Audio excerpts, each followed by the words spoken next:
शादी से पहले पति पत्नी जब मिलते ना बड़ा प्रेम होता है उनमें। ऐसे समझो लड़के लड़की दोनों जा रहे हो, रास्ते में कांटे पड़े हों तो तुरंत पति, जो भविष्य का पति, वो अपनी पत्नी को रोक देगा, देखो वहां कांटे पड़े हैं, रुको।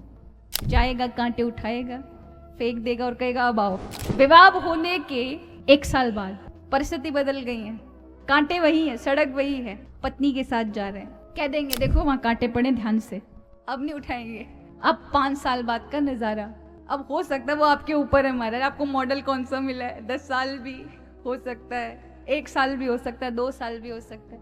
आप जा रहे हैं, पति पत्नी जा रहे हैं, कांटे पड़े हैं, पर कहेंगे नहीं महाराज, मौन है। जैसे पत्नी का कांटे पे पाम पड़ा, पत्नी चिल्लाई दर्द के मारे, ये आनंद से बैठे हैं, वाह बहुत बढ़िया। कहते अरे अंधी है, दिखता नहीं है, ढंग से भी नहीं चल सकती। ये केवल मजाक में कह रही हूं महाराज, पर कई जगह ये हकीकत होता है ना। हम इतने भर जाते हैं, इतने भर जाते हैं कि फिर लोगों के सामने अपमानित करने की कोशिश करते हैं। भरे लोगों के बीच में अपमान करना पत्नी का, या पत्नी पति का अपमान दोष दिखाए, ऐसा करना गलत है। वहां संबंध में प्रेम नहीं हो सकता। अरे दूसरों के सामने तो अपनी कमजोरी छुपानी चाहिए अपनों की।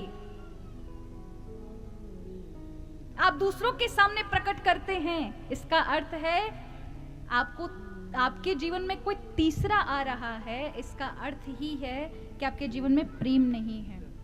और वो कभी परिवार, अपने बच्चों को भी आप क्या दे सकते हैं, वो भी बेचारे चिंता में रहकर आपसे दूर भागेंगे कि माता पिता में प्रेम नहीं है। वो फिर कहेंगे बॉम्बे पढ़ने जाना है, वहां पुणे पढ़ने जाना है, फलानी जगह पढ़ने जाना है, क्योंकि वो आपसे दूर भागेंगे। वो पढ़ तो कहीं भी सकते महाराज, क्योंकि आप प्रेम नहीं दे रहे। कई जगहों पर आप देखो, घरों में बच्चों को कैसे दबा कर रखा जाता है। ज्यादा नहीं बोलना है, सिर्फ पढ़ना है, टीवी नहीं देखनी है, ऊंची आवाज में नहीं बोलना है। बच्चों की सारी स्वतंत्रता खत्म। अब जब बच्चे कभी बाहर अपने मित्रों के साथ जाएंगे तो फिर माता पिता दोष लगाते, ये तो हमारे हाथ से निकल गया। क्या आपने अपने बच्चों के साथ मित्रवत व्यवहार किया? क्या उनको खुशी मिली आपके साथ रहने में? अब जब नहीं मिलेगी तो वो बाहर देखेंगे ना। जो माता पिता, हमारे तो शास्त्र कहते हैं, जब बालक, पिता के पैर की चप्पल बालक के पैर में आने लगे ना, तो पिता को फिर पिता का बर्ताव ना करके मित्र जैसा बर्ताव करना चाहिए। उसके मन की बातें पूछनी चाहिए, वो क्या कर रहा है। हम हमेशा पढ़ाई की बात पूछते हैं, क्या पढ़ा तुमने, क्या पढ़ा तुमने, पढ़ रहे हो कि नहीं पढ़ो, कितने नंबर लेकर आए, केवल यही पूछते हैं। इसके अलावा बेटा तुम्हारी इच्छा क्या है, तुम आगे क्या करना चाहते हो, तुम्हें कौन सा खेल पसंद है, तुम्हें कौन सी जगह जाना पसंद है, तुम्हें कौन से भगवान पसंद है, तुम्हें क्या अच्छा लगता है। कभी बच्चों के साथ ऐसा वक्त बिताया है, उन्हें बाहर जाने की जरूरत ही नहीं पड़ेगी। अगर आप प्रेम नहीं दिखाओगे तो दूसरे दिखा के अपना बना लेंगे। इसलिए माता पिता को मित्रवत अपनी संतान के साथ रहना चाहिए, और आज के युग में तो बहुत ज्यादा जरूरी है। गलत हाथों में हमारी संतति ना पड़े, इसलिए हमें अपने आप को सुधार करके अपने बच्चों के लिए मित्रवत व्यवहार, मित्र जैसा व्यवहार करना चाहिए। वो अपने मन की बात दूसरों से जाकर उन पर विश्वास रखकर कह सकते, जो उनके लिए कमजोरी बन सकता है। आप ऐसा अपना बर्ताव क्यों नहीं बनाते कि अपने मन की बात वो आपसे आके कर सके, जिससे कम से कम उनकी कमजोरी का लक्षण तो नहीं बनेगा। तो बहुत आवश्यक है आज के जीवन में ये सब करने की। बोली वृंदावन बिहारी लाल की जय, श्री राधा रानी सरकार की। तो यहाँ पांडवों की कथा आई है, भगवान ने पांडवों की रक्षा की है। भीष्म पितामह का राजोचित संस्कार किया, दाह संस्कार हुआ। प्रभु द्वारिका की ओर निकले, अर्जुन भगवान के साथ गया। प्रभु ने लीला का स्वधाम गमन किया।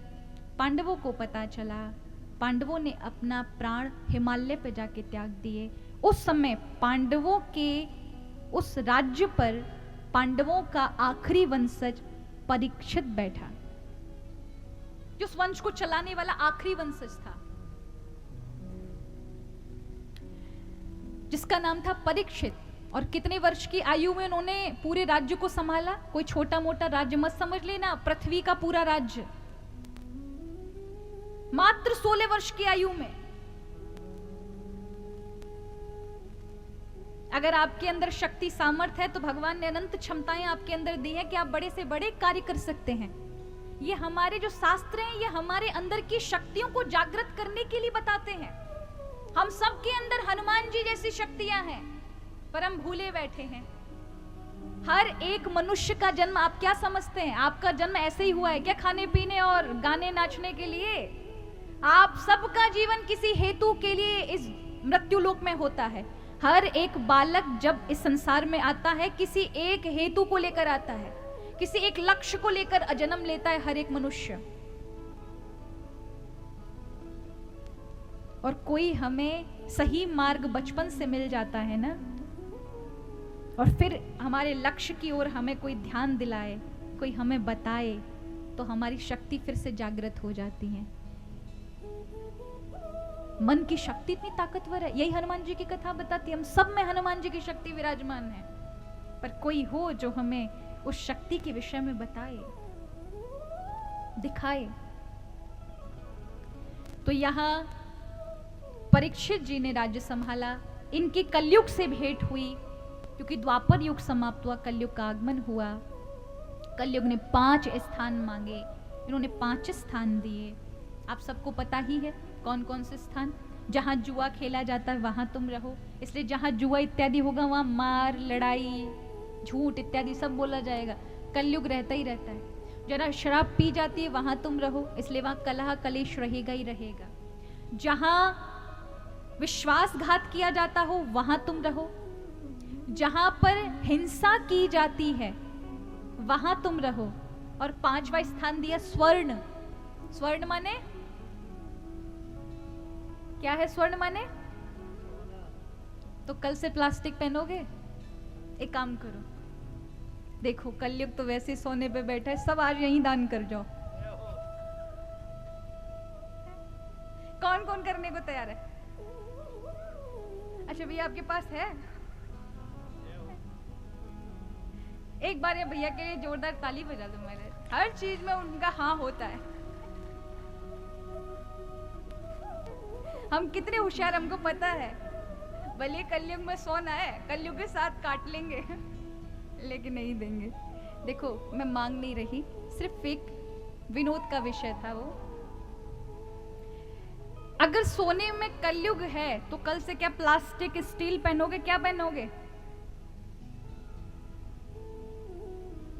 क्योंकि स्वर्ण तो भगवान पर भी चढ़ता है। स्वर्ण भस्म चढ़ाई जाती है ना। स्वर्ण के बर्तनों में भगवान को भोग लगाया जाता है। स्वर्ण में नहीं, स्वर्ण का पर्यायवाची शब्द है ये, यानी ऐसा धन जो अनीति से कमाया गया है, जो किसी को मार कर, विश्वासघात करके, छीन के, बिना परिश्रम के जो भी धन मिलता है वो अनीति का स्वर्ण है। उसमें कलयुग रहता है महाराज। अनीति का धन लेकर आओगे घर में, बीमारी आएंगी, दुख आएंगे, कष्ट आएंगे, कलह आएगा।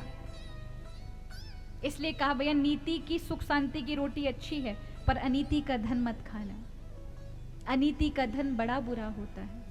अनीति से धन होत है वर्ष 5 अरुसात, तुलसी 12 वर्ष में वो जरा मूल से जात। अनीति के धन से आप खुश हो जाएंगे 5 साल, 12 साल में आपके घर का रखा हुआ और पीढ़ियों का रखा हुआ नीति का सारा धन भी लेके जाएगा, तन भी लेके जाएगा, बहुत कुछ ले जाएगा महाराज। इसलिए अनीति के धन से हमारा दूर हटिएगा।